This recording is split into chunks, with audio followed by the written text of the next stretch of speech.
Hello నమస్తే. ఈరోజు తెలంగాణ వార్తాపత్రికలో వచ్చిన వార్తలు, ఆ వార్తల వెనుకున్న వాస్తవాలను విశ్లేషించే ప్రయత్నం చేద్దాం. ముందుగా దాదాపు అన్ని పేపర్‌లో నిన్న మంత్రులు ఒకవైపు, బీజేపీ నాయకులు ఒకవైపు కల్లాల చుట్టూ తిరిగారు. వడ్ల కల్లాలు, మొక్కజొన్న కల్లాల చుట్టూ మంత్రులు రంగంలోకి దిగారట. ఆమాత్యులు రంగంలోకి దిగారు. వడ్ల కొనుగోలులో జరుగుతున్న ఇబ్బందుల్ని పరిష్కరించడానికని. ఇంకోటి బీజేపీ రైతు గోస పేరుతోని ఒక పిలిపిచ్చి ప్రోగ్రామ్ తీసుకుంది. అది రైతు గోస కాదు, బీజేపీ గోస అని చెప్పి కాంగ్రెస్ పార్టీకి సంబంధించిన నాయకులు, మంత్రులు అంటున్నారు. సరే ఏదేమైనప్పటికీ అది రైతులు గోసపడుతుండ్రా? లేదా బీజేపీ గోసపడుతుందా? కాంగ్రెస్ పార్టీ గోసపడుతుందా? ప్రభుత్వం గోసపడుతుందా? అంటే గోసపడేది వీళ్ళెవరూ గాదు. రైతు గోసపడతారు. ఈ రైతు గోసకు సంబంధించి దాదాపు అన్ని పేపర్‌లో అదే వార్త ఇచ్చారు. దాంతో పాటు ఇక మిగతా ముఖ్యమంత్రి రేవంత్ రెడ్డి గారి ఎన్టీఆర్ విగ్రహావిష్కరణ సందర్భంగా ఎన్టీ రామారావు గారు, చంద్రబాబు నాయుడు గారు ఈ హైదరాబాద్‌ని చాలా అద్భుతంగా అభివృద్ధి చేశారు. వాళ్ళ స్ఫూర్తితోనే ఇందిరాగాంధీతో సహా స్ఫూర్తితోనే నేను ఈరోజు ప్రజాపాలన చేస్తున్నారు. సరే ఆ స్ఫూర్తి ఏంది? ఆ కథ ఏందో చూద్దాం. ఎన్టీఆర్ విగ్రహావిష్కరణ హైదరాబాద్ చేసిన సందర్భంగా మాట్లాడారు. ఆ జయంతి సందర్భంగా. ఇది దీంతో పాటు జ జనసేన పార్టీకి సంబంధించి పవన్ కళ్యాణ్‌తో సహా ప్రొఫెసర్ నాగేశ్వర్ పైన ఇండైరెక్ట్‌గా వ్యాఖ్యలు చేయటం. ఆ విశ్లేషణ ఏంటి? ఆ లాజిక్ ఏంటి? ఇట్లా అట్లా అని అమిత్ షాకి సంబంధించి అమిత్ షా దగ్గర జరిగిన డిస్కషను ఇదంతా మనం చూసింది ఎపిసోడ్. అమిత్ షా జగన్మోహన్ రెడ్డి మనకు పర్మనెంట్ ఫ్రెండు. చంద్రబాబు నాయుడు గారు ఇన్సిడెంట్ ఫ్రెండ్ మాత్రమే. అమిత్ షా దగ్గరికి పవన్ కళ్యాణ్ ఎళ్లి జగన్మోహన్ రెడ్డిని అరెస్ట్ చేయించాలని అడిగితే, అది కాదు ఇట్లా అని చెప్పి ఆయన మనకు పర్మనెంట్ ఫ్రెండు. చంద్రబాబు నాయుడు గారి ట్రాప్‌లో మీరెందుకు పడతారు? చంద్రబాబు నాయుడు గారికి ఆయనకు పడకపోవచ్చు. చంద్రబాబు నాయుడు గారికి చిత్రత్వం జగన్మోహన్ రెడ్డితోనే ఉండొచ్చు. మనకెందుకు ఉండాలి? అని చెప్పి ఆయన విశ్లేషణ చేసిండు. ఎవరో కాన్ఫిడెన్షియల్ ఇన్ఫర్మేషన్. దానిపైన పవన్ కళ్యాణ్‌తో సహా ఇక రకరకాలుగా చెప్పారు. ప్రాంతాలంటారు, కులం అంటారు, విశ్లేషిస్తారు ఏది పడితే అది అని చెప్పి. చెప్తూ ఆయన చంద్రబాబు నాయుడు గారు నిజంగానే నాకు ఆ ఆకాంక్ష ఉంటే జగన్మోహన్ రెడ్డిని అరెస్ట్ చేస్తే నాకేమొస్తది? నాకేమన్నా ముఖ్యమంత్రి పదవొస్తదా?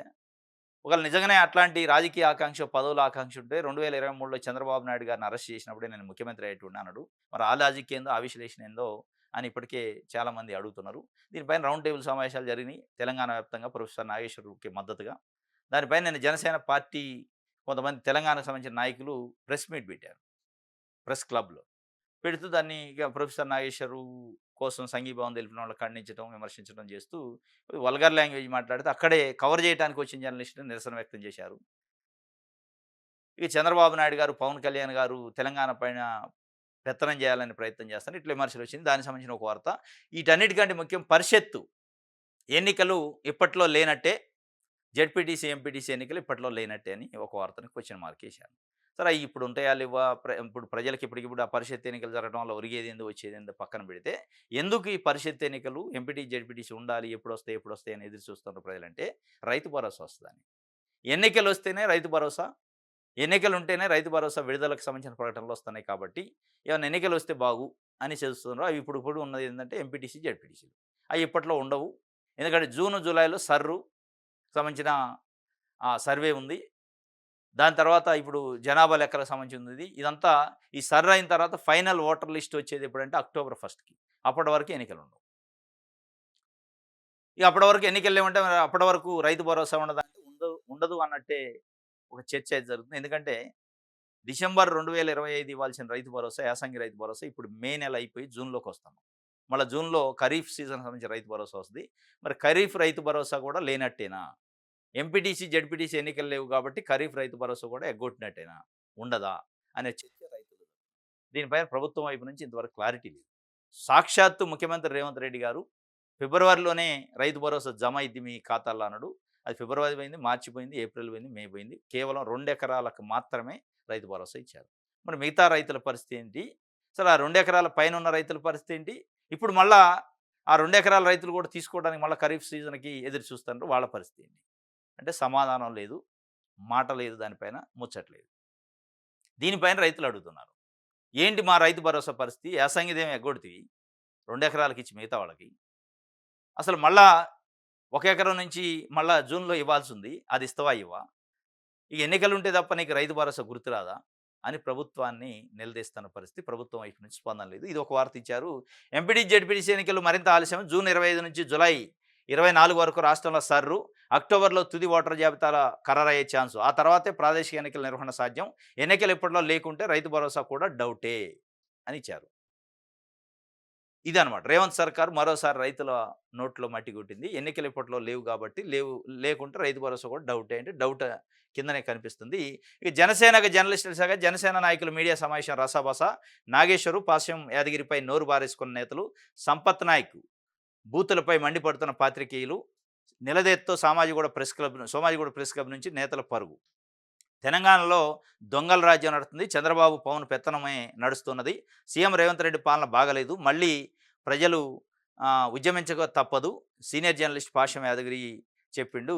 మాపై వార్తలు రాస్తే ఇండ్లకు పై దాడి చేస్తాము. ఏటూరు నాగరం జర్నలిస్టులకు కాంగ్రెస్ నాయకులు బెదిరింపులు. నిరసనగా మంత్రి సీతక్క ప్రెస్ మీట్ బహిష్కరించిన పాత్రికేయుల పరిస్థితి ఇట్లుంది. వాళ్ళకు వాళ్ళే నిరసన వ్యక్తం చేయాల్సిన పరిస్థితి ఆన్ ప్రెస్ మీట్లోనే. జనసేన పార్టీ సంబంధించి ఇప్పుడు ఆ ఎపిసోడ్ ప్రొఫెసర్ నాగేశ్వర విశ్లేషణ ఎపిసోడ్ పైన వాళ్ళు ప్రెస్ మీట్ పెట్టారు. వాళ్ళు చెప్పాల్సిన అభిప్రాయం అయితే చెప్పొచ్చు. కానీ తెలంగాణలో ఉన్న జర్నలిస్టుల పైన, తెలంగాణలో ఉన్న నాయకుల పైన భూత పురాణం ప్రయోగిస్తే, మీరు ఆంధ్ర నాయకుల కోసం, తెలంగాణలో ఉన్న నాయకులు చంద్రబాబు నాయుడు గారు, పవన్ కోసం, ఆంధ్రాలో ఉన్న కూటమికో, ఆంధ్రాలో ఉన్న పార్టీల కోసం ఇక్కడున్న నాయకులు మద్దతుగా ప్రెస్ మీట్ పెడితే పెట్టారు. మీ హక్కు అది. కానీ ప్రెస్ మీట్ పెట్టినప్పుడు బ్యాలెన్స్గా భూత పురాణాలు ఎవరిని తిడుతున్నారు మీరు? అంటే మన మన ఏళ్ళని మన కంటితోనే పొడిచే ప్రయత్నం పవన్ కళ్యాణ్, చంద్రబాబు నాయుడు చేస్తున్నారు. పాషం యాదగిరి వాళ్ళు పెత్తనం చేయాలనే వాళ్ళ పెత్తనం ఇప్పటికి కూడా నడుస్తుంది. రేవంత్ రెడ్డి గారి పరిపాలనలో కూడా అని చెప్పి ప్రయత్నం చేశారు. వారిని కామెంట్ చేశారట. వెంటనే ఎంటబడ్డరు. అక్కడున్న జర్నలిస్టులే, కవర్ చేయడానికి వచ్చిన జర్నలిస్టులే దీనికి సంబంధించిన ఒక వార్తని ఇచ్చారు. మిగతా ఏ పేపర్లో ఇయ్యలే. నమస్తే తెలంగాణలో ఇచ్చారు. ఎందుకు ఏ పేపర్లు ఇయ్యారంటే ఆంధ్రజ్యోతి, ఈనాడు, ఈ మిగతా పేపర్లన్నీ దాదాపు ఆంధ్ర బేస్డ్గా ఉంటాయి. అంటే నడిచేది హైదరాబాద్‌నే. దానికి ఓనర్లు ఆంధ్ర వాళ్ళు ఉంటారు కాబట్టి వాళ్ళ వార్తలు పక్షపాతంగానే ఉంటాయి కాబట్టి మనకు కనపడుతుంది కళ్ళకి. రైట్. ఇది ఒక వార్త మన తెలంగాణ. ప్రతి పౌరుడికి సంక్షేమ కార్డు ఇస్తారట. ఏ పౌరుడికి ఏ పథకం ద్వారా ఎంత లబ్ధి కలుగుతుందో తెలిపేలా యూనిఫైడ్ కార్డులు రూపొందించాలి. అన్ని శాఖల నుంచి లబ్ధిదారుల డేటా సేకరణకు ప్రత్యేక డ్రైవ్. మంచిదే. ప్రతి పౌరుడికి సంక్షేమ కార్డు ఇవ్వండి. ఏ పౌరుడికి ఏ పథకం ద్వారా ఎంత లబ్ధి చేకూరిందో కూడా దాంట్లో ఎవరు ట్రాన్స్పరెన్సీ ఉంటే కాదనరు. ఇది ఇవ్వండి. కానీ ఇప్పుడు ప్రజలు కోరుకుంటుంది ఏంటంటే ఏ ప్రభుత్వం వచ్చినా పారిశ్రామికవేత్తలకు భూములు. అది ఎక్కడైనా కావచ్చు. ఫార్మాసిటీ కావచ్చు, ఔటర్ రింగ్ రోడ్లు కావచ్చు, రీజనల్ రింగ్ రోడ్లు కావచ్చు, లేదా ఇంకా ఏదో కారిడార్లు కావచ్చు, పారిశ్రామిక కారిడార్ ఏదో ఒక పేరుతోని ఫీచర్ సిటీ, ఫోర్త్ సిటీల పేరుతోని, హిల్ టిపీల పేరుతోని, రకరకాల పేరుతోని ఇస్తా ఉన్నారు. భూములు ఇస్తాం. అలా ఇప్పటివరకు ఏ పారిశ్రామికవేత్తకి ఎంత భూమి ఇచ్చారు అది ఐడెంటిఫై చేయండి. ఏ పారిశ్రామిక రంగానికి, ఏ పారిశ్రామికవేత్తకి ఎన్ని వందల ఎకరాలు, ఎన్ని వేల ఎకరాలు ఇచ్చారు. ఆ వేల వందల ఎకరాలు తీసుకున్న పారిశ్రామికవేత్త ఎక్కడ పరిశ్రమ పెట్టిండు, ఎంతమందికి ఉద్యోగాలు ఇచ్చిండు, దాంట్లో తెలంగాణ వాళ్ళు ఎంతమంది ఉన్నారు, ఇది తీయండి. వైట్ పేపర్ రిలీజ్ చేయండి. ఆ స్మార్ట్ కార్డులు ఇవ్వండి.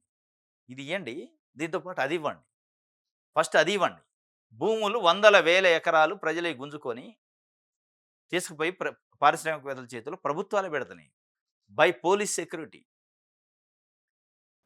ఇది లగచర్ల ఇష్యూ కానీ, లేదా గద్వాల్లో జరిగిన ఇష్యూ కానీ, ఇవన్నీ చూస్తుంటే మన కళ్ళకు కనపట్లే. ఫ్యూచర్ సిటీలో ఇప్పుడు రైతులు ఎదుర్కొంటున్న ఇబ్బందులు కానీ, వీటిపైన మీరు యూనిఫైడ్ కార్డులు, స్మార్ట్ కార్డులు రిలీజ్ చేసి ఈ పారిశ్రామికవేత్తకి ఇంత మేము రిలీజ్ చేసినాం, భూమి ఇచ్చినాం, దానికి వాళ్ళకి రాయితీలు ఇన్ని ఇచ్చినాం, దానివల్ల మనకి ఇన్ని వేలు ఉద్యోగాలు వచ్చినాయి, ఎక్కడన్నా చూపించండి. అది చెప్పరు. కానీ ఒక సామాన్యుడికి ఒక వృద్ధాప్య పింఛన్ వస్తేనో, లేదా ఒక రేషన్ బియ్యం వస్తేనో, లేదా ఇంకోటి వస్తేనో ఆ స్కీమ్ అట ట్రాన్స్పరెన్సీగా తెలవాలి. దాంతోపాటు అది కూడా తెలవగా ప్రజల సంపదని, రాష్ట్రం సంపదని కొంతమంది పారిశ్రామికవేత్తలకు దోచిపెడుతుంటే ఎంత పోయింది, ఎంత ఉంది, దానివల్ల ఏం లాభం వచ్చిందో చెప్పాలిగా. చెప్పరు. ఇది స్మార్ట్ కార్డులు వస్తాయట ప్రతి పౌరుడికి.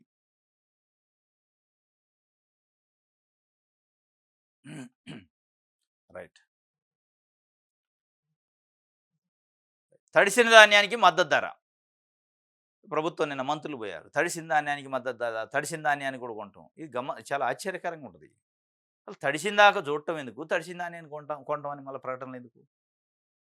ఇప్పుడు ధాన్యం తడిసే వరకు కళ్ళు మూసుకొని చూస్తారు ఈ ప్రభుత్వం. దానికి తగ్గ ఏర్పాటు చేస్తే అయిపోయేది కదా. ఇప్పుడు ఆ తడిసిన ధాన్యాన్ని కొంటామని ఇప్పుడు ప్రకటనలు ఎందుకు? మళ్ళీ తడిసిన ధాన్యాన్ని కొనడానికి లంచాలు, తేమ శాతం లేదని, తరుగని, కింటాకు 10 కేజీలని, 14 కేజీలని ఇట్లాంటి కోతలు పెట్టే బదులు, ఆ తడవక ముందే కొంటే అయిపోద్ది కదా! తీసిపోయి గోడౌన్‌లలో పెడితే. తడిసిన ధాన్యాన్ని ప్రభుత్వం కొనడం ఎందుకు? ప్రభుత్వం నష్టపోవటం ఎందుకు? ప్రభుత్వం కొనే పేరుతోని రైతుల పైన నష్టాలేయటం ఎందుకు? తరుగు పేరుతోని. ఇవన్నీ ఏంటి తలకాయ లేని పనులు కావు. ఇది జేయరు. మొత్తం అయిపోయిన తర్వాత తడిసిన దాన్ని కూడా కొంటామని వాళ్ళకేదో సానుభూతి వ్యక్తం చేసినట్టు రైతులకి. ఈ సానుభూతులు కాదు కావాల్సింది పని కావాల. ఇది మన తెలంగాణకు సంబంధించి రైట్. విజయక్రాంతి. పీఆర్సీ ఎప్పుడు? ఇంకా ప్రభుత్వానికి చేరిన పీఆర్సీ నివేదిక ఇవ్వాలని అధికారులను సీఎం ఆదేశించి 25 రోజులైంది. అందిన 6 నెలల్లోపు పీఆర్సీ అమలు చేయాల్సిందే అంటున్న ఉద్యోగులు. పీఆర్సీ ఎప్పుడంటే అందిన 6 నెలల్లోపు పీఆర్సీ అమలు చేయాలి కాబట్టి అది రాదు నివేదిక. ఉత్తగా అట్లా అంటారు 25 రోజులని. ఇప్పుడు పీఆర్సీ నివేదిక ప్రభుత్వానికి ఇచ్చిందనుకో, పే రివిజన్ కమిషను. ఆ నివేదిక ప్రభుత్వానికి అందినప్పటి నుంచి 25 రోజుల్లో అమలు చేయాలి. 25 రోజులు అమలు చేయడం ఇష్టం లేదు ప్రభుత్వానికి కాబట్టి ఆ నివేదిక రాదు. దీంట్లో ఏముంది సింపుల్ లాజిక్. ఎప్పుడు వస్తదంటే పీఆర్సీ నివేదిక ఏదైనా ఎన్నికలొచ్చి ప్రభుత్వ ఉద్యోగులతో అవసరం ఉంటే అప్పుడు నివేదిక వస్తది, అమలు చేస్తాం. అంతే దాంట్లో ఏం లేదు సింపుల్ లాజిక్ అది. ఇక అధికారులను సీఎం ఆదేశించిండట 25 అధికారులను అట్లా ఆదేశిస్తారు. సీఎం అధికారులను ఆదేశించడం కాదు, సీఎం చెప్పిన మాటకే విలువ లేకుండా పోయే. నల్గొండలో మున్సిపల్ ఎన్నికల బహిరంగ సభలో ఏం మాట్లాడారు రైతు భరోసా గురించి? ఫిబ్రవరి 11న మున్సిపల్ ఎన్నికలు అయిపోతాయి. దాని తర్వాత వెంటనే మీ ఖాతాలో జమ అయితాయి అన్నాడు డబ్బులు. అయినాయా? అవ్వలేదు కదా! ఇక అట్లే ఉంటది. ముఖ్యమంత్రి గారే స్వయంగా ప్రకటించిన దానికి దిక్కు లేదు. ముఖ్యమంత్రి గారు ఇంకో ఎవరో అధికారికి ఆదేశిస్తే ఆదేశాలకు అమలు కావట్లేదంటే అమలు కావంతే. ఆ ప్రకటనలో నిజాయితీ ఉంటే, ఆ ప్రకటనలో కమిట్మెంట్ ఉంటే అమలైతాయి. అదనమాట రీజన్. ఇది ఒక వార్త. తడిసినా గొంటాం.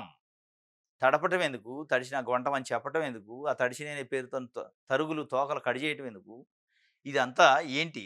రైతులను నిండా మోసమే చేశారని బీజేపీ నాయకులు ఇక వాళ్ళు కళ్ళాలు పట్టుకొని తిరుగుతున్నారు ఇప్పుడు. అంతా అయిపోయిన తర్వాత. అప్పుల తిప్పలు. ప్రభుత్వం మారినా మాజీ సర్పంచులకు అందిన బకాయిలు అప్పులు తెచ్చి అభివృద్ధి పనులు సుమారు 1000 కోట్ల వరకు పెండింగ్. బిల్లు కోసం పోరుబాట రాష్ట్ర వ్యాప్తంగా నిరసన కార్యక్రమాలు జూన్ 1న చలో సీఎం క్యాంప్ ఆఫీస్ పిలుపు. అప్పుల తిప్పలు వాళ్ళ అట్లే ఉన్నాయి, ఆత్మహత్యలు అట్లే ఉన్నాయి. మాజీ సర్పంచులు బిల్లులు రాలేదు, ప్రభుత్వం మారింది. బీఆర్ఎస్ ఉన్నప్పుడు అంటే వాళ్ళు ఇవ్వలేదు, కాంగ్రెస్ పార్టీ వచ్చింది ప్రజాపాలన ఇస్తారేమనుకుని 2.5 సంవత్సరాలు అయిపోయింది, ఇవ్వట్లే. ఇప్పుడు మళ్ళీ ఎక్కడ పోవాలి? చలో సీఎం క్యాంప్ ఆఫీసు. అక్కడ రానేరియల్ని మధ్య మధ్యలో అరెస్ట్ చేస్తారు, ఎక్కడుంటే అక్కడనే హౌస్ అరెస్ట్ చేసి పడేస్తారు. ఇంకా అది ఎక్కడ? వెలుగు పేపర్.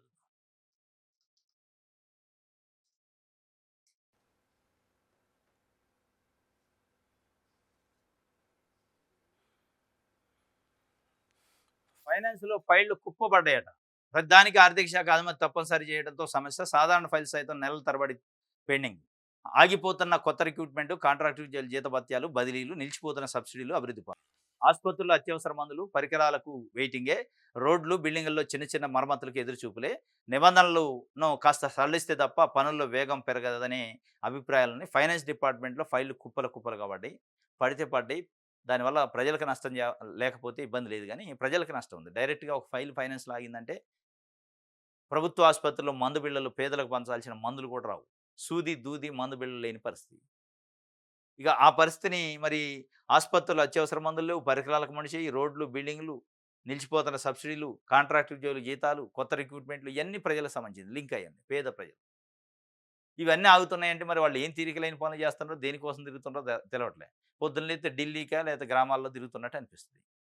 జిల్లాలలో తిరుగుతున్నారు, లేదంటే ఢిల్లీకి పోతున్నారు.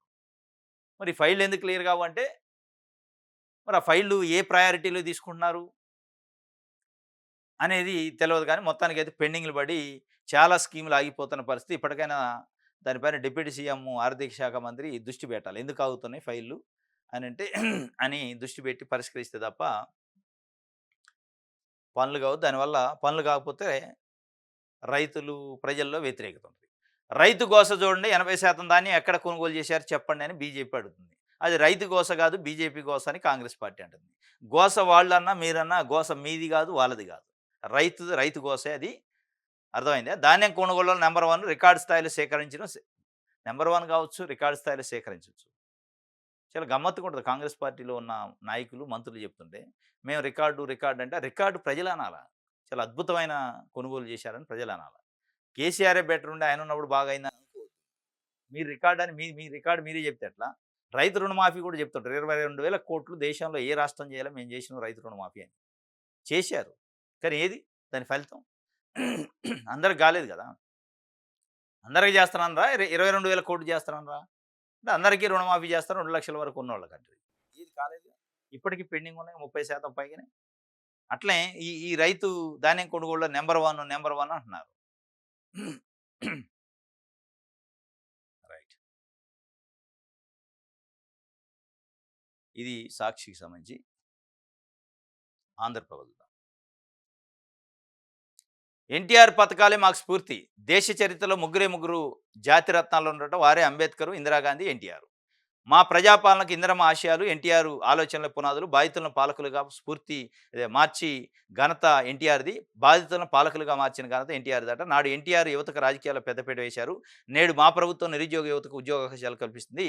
హైదరాబాద్ మైత్రివనం చౌరస్తాలో ఎన్టీఆర్ విగ్రహావిష్కరణ సభలో సీఎం రేవంత్ రెడ్డి గారు మాట్లాడిండు. ఎన్టీఆర్ పథకాలే మాకు స్ఫూర్తి అంటాడు. బానే ఉంది. ఎన్టీఆర్ భూములు ఇయలే. పారిశ్రామికవేత్తలకు, పెట్టుబడిదారులకి భూములు పంచిపెట్టండి అని చెప్పలే ఇప్పుడు. ఈ స్థాయిలో. మరి ఆ స్ఫూర్తి ఎన్టీఆర్ స్ఫూర్తి అంటే మరి ఆ స్ఫూర్తి ఎట్టెట్నో తెలవదు గానీ ఎన్టీఆర్ ఇప్పుడు 6 గ్యారంటీల పేరుతోని ప్రకటన ఇచ్చి, హామీ ఇచ్చి కొన్ని అమలు చేయకుండా లేడు. మహిళలకు 2,500 ఇస్తున్నాను. నిరుద్యోగులకి నిరుద్యోగ భృతి ఇస్తున్నాను. ఏది మరి ఎన్టీఆర్ స్ఫూర్తి అయితే అమలు కాలేదుగా. 2.5 సంవత్సరాలు పూర్తయిందిగా. ఏది ఎన్టీఆర్ స్ఫూర్తి? అనేది ప్రజలు మాట్లాడుకుంటున్న పరిస్థితి. రంగంలోకి ఆమాత్యులట. ధాన్యం కొనుగోళ్లను వేగవంతం చేసే చర్యలు ఇప్పుడు రంగంలో దిగారు. అంత పని అయిపోయిన తర్వాత. మొక్కజొన్న రైతులు కూడా ఇదే పరిస్థితుల్లో ఇబ్బంది పడితే ఎప్పుడు రంగంలోకి రాలే ఈళ్ళు. ఇప్పుడు వచ్చారట రంగంలోకి. మరి వస్తే సమస్య అన్న పరిష్కారం అయిద్దంటే లేదు లేదు. అదే సమస్య. లారీల సమస్య, తరుగు సమస్య, తరుగు పేరుతో వేధింపులు రైతుల్ని, లోడ్లు దింపుకోకపోవడం, తరుగు 10 కేజీలు తెస్తాం కింటాకి 14 కేజీలు తెస్తాం అటు ఒప్పుకుంటేనే దింపుతాం లేదంటే నీకు డబ్బులు రావని బెదిరింపులు, బ్లాక్‌మెయిల్‌లు ఇదంతా నడుస్తూనే ఉంది. రంగంలోకి దిగినాం ఆమాత్యులు రంగంలోకి. ఈ మార్చులు, ఆ మార్చులు ఇరకాటంలో పీసీసీ చీఫ్ మహేష్‌కు ఆ జిల్లాలో నో ఎంట్రీ. నల్గొండ జిల్లా డీసీసీ మీటింగ్‌కు ససేమిరా అంటున్న మంత్రి కోమటిరెడ్డి. నల్గొండ జిల్లాలో నాయకుల పరిస్థితి కాంగ్రెస్ పార్టీ నాయకులు, మంత్రులుగా ఉన్న వాళ్ళ పరిస్థితి ఎట్టుంది? ఈ జిల్లా మాది మేము కొనేసినాం అన్నట్టుంది. మేమే కొన్నాం మాది మా ఎస్టేట్ ఇది అని ఫీల్ అవుతున్నారు. కోమటిరెడ్డి వెంకటరెడ్డి కావచ్చు, ఉత్తమ్ కుమార్ రెడ్డి కావచ్చు, ఇంకా కొంతమంది నాయకులు కావచ్చు. వీళ్ళు మొత్తం కాంగ్రెస్ పార్టీలో రాష్ట్రంలో ముఖ్యమైన నాయకుల కింద చలామణి అవుతారు. ఇంత ముఖ్యమైన నాయకులు ఒక పీసీసీ అధ్యక్షుడిగా ఉన్న బీసీ బహు బడుగు బలహీన వర్గాలకు సంబంధించిన నాయకుడు పీసీసీ అధ్యక్షుడైతే వాళ్ళు కనీసం జిల్లాలోకి ఎంట్రీ లేదు. మా జిల్లాలో అడుగు పెట్టొద్దని హూకం జారీ చేశారట. ఏం సామాజిక న్యాయం, ఏం బీసీకి ఇచ్చినట్టు కాంగ్రెస్ పార్టీ అధ్యక్షుడిని. మాట్లాడితే కాంగ్రెస్ పార్టీ నాయకులు మేము బీసీకి అధ్యక్ష పదవి ఇచ్చినాం పీసీసీ అని. ఇస్తే ఏంది?